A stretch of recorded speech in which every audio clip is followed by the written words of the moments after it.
किया गया पेश। बीजेपी ने उम्मीदों वाला बजट बताया तो विपक्ष ने महंगाई बेरोजगारी पर साधा निशाना।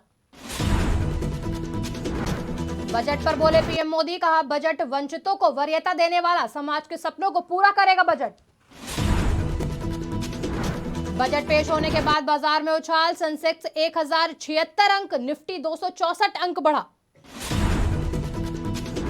दिल्ली में एलजी ने 6 फरवरी को मेयर चुनने के लिए एमसीडी हाउस सत्र बुलाने की दी मंजूरी।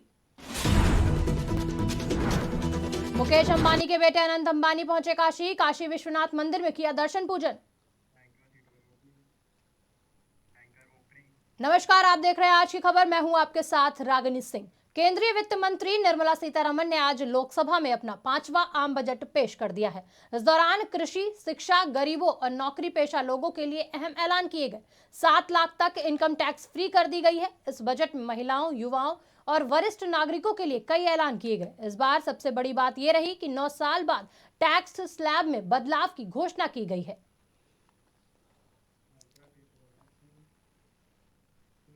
बजट 2023 में लगभग सभी तबके के लोगों को सौगात दी गई है। केंद्रीय वित्त मंत्री निर्मला सीतारमण के बजट भाषण के बाद पीएम मोदी ने बजट पर अपनी प्रतिक्रिया देते हुए बजट की तारीफ की। पीएम मोदी ने आम बजट 2023-24 को ऐतिहासिक बताते हुए कहा कि अमृतकाल का पहला बजट विकसित भारत के निर्माण के लिए एक मजबूत नींव तैयार करेगा। हर वर्ग का सपना पूरा होगा। ये बजट गरीब, मध्यम वर्ग, किसान सहित आकांक्षी समाज के सपनों को पूरा करेगा। पूरा करने के लिए एक मजबूत नींव का निर्माण करेगा। ये बजट वंचितों को वरीयता देता है। ये बजट आज की एस्पिरेशनल सोसाइटी, गांव, गरीब, किसान, मध्यम वर्ग सभी के सपनों को पूरा करेगा। मैं वित्त मंत्री निर्मला जी और उनकी टीम को इस ऐतिहासिक बजट के लिए बधाई देता हूं। आज बजट डे पर शेयर बाजार में शुरुआत से ही रौनक देखने को मिली और जैसे ही संसद में वित्त मंत्री निर्मला सीतारमण ने बजट पेश किया, बाजार के दोनों इंडेक्स रॉकेट की रफ्तार से भागने लगे। बजट घोषणाओं से गदगद शेयर बाजार का सेंसेक्स सूचांक भाषण खत्म होने पर दोपहर तक 1000 अंक से ज्यादा चढ़ गया। बाजार में आई ये तेजी कुछ देर ही कायम रही और घंटे भर के भीतर ही सेंसेक्स बुरी तरह टूट गया और निफ्टी लाल निशान पर पहुंच गया। दिल्ली के लेफ्टिनेंट गवर्नर वीके सक्सेना ने 6 फरवरी को महापौर के चुनाव के लिए दिल्ली नगर निगम के सदन का सत्र बुलाने की मंजूरी दे दी है। उपराज्यपाल के आधिकारिक आवास राजनिवास के अधिकारियों ने जानकारी दी कि दिल्ली सरकार ने उपराज्यपाल को इस तारीख का प्रस्ताव दिया था। अधिकारियों ने बताया कि महापौर चुनाव के लिए उपराज्यपाल ने 6 फरवरी को एमसीडी सदन का सत्र बुलाने की मंजूरी दे दी है। उन्होंने बताया कि एमसीडी की स्थगित हुई पहली बैठक आयोजित करने के लिए उप मुख्यमंत्री और मुख्यमंत्री ने उन्हें प्रस्ताव भेजा था।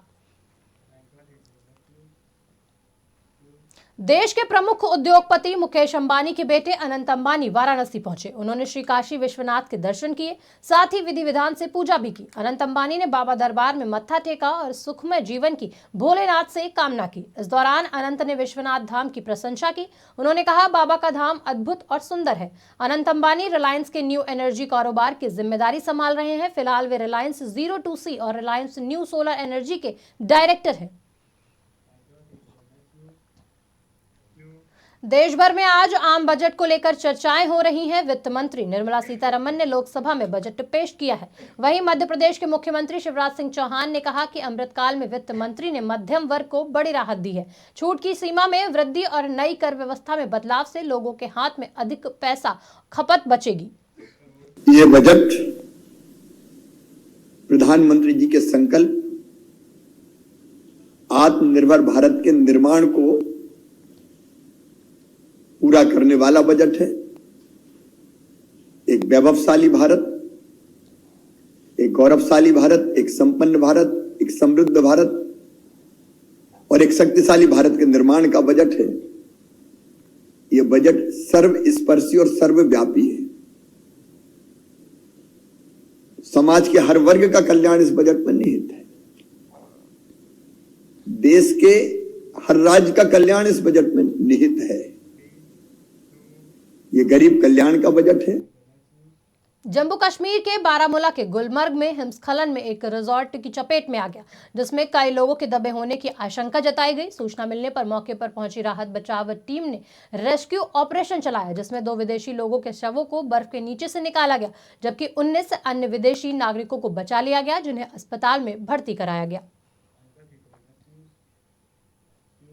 आज बजट पेश होने के बाद केंद्र सरकार पर विपक्ष पर हमला किया। कांग्रेस ने बजट को लेकर मोदी सरकार पर निशाना साधा। पूर्व वित्त मंत्री और कांग्रेस नेता पी चिदंबरम ने कहा कि ये एक संवेदनहीन बजट है, जिसने अधिकतर लोगों की उम्मीदों को ठेस पहुंचाई है। कांग्रेस अध्यक्ष मल्लिकार्जुन खड़गे ने कहा कि बजट 2 से 4 राज्यों के चुनाव को देखते हुए पेश किया गया है। ये बजट नहीं, इलेक्शन स्पीच है। उनकी जो भी बातें उन्होंने बाहर कही, वे वैसे जुमले इस बजट में डालकर इसे दोहराया गया है। वहीं आम आदमी पार्टी के सांसद संजय सिंह ने वित्त मंत्री पर तंज कसा। उन्होंने सीतारमण के अमृतकाल वाले बयान को निशाने पर लेते हुए कहा, न प्रति व्यक्ति आय दुगनी हुई, न रोजगार मिला, न ही किसानों को एमएसपी तक बढ़ी। आप हमें बताइए, देश में कैसी आय दुगनी हुई जिसके लिए आया अमृतकाल? देखिए, इस बजट के बारे में मैं सिर्फ 3 लाइनों में कहूंगा कि न किसान, न जवान, न नौजवान, बजट में किसी के लिए नहीं है कोई प्रावधान। अमृतकाल में अमृत के लिए तरस रहा है आम इंसान और पूंजीपतियों की लूट हुई आसान। यही है बजट। फिलहाल इस बुलेटिन में इतना ही। देश दुनिया की बाकी खबरों के लिए देखते रहिए आज की खबर।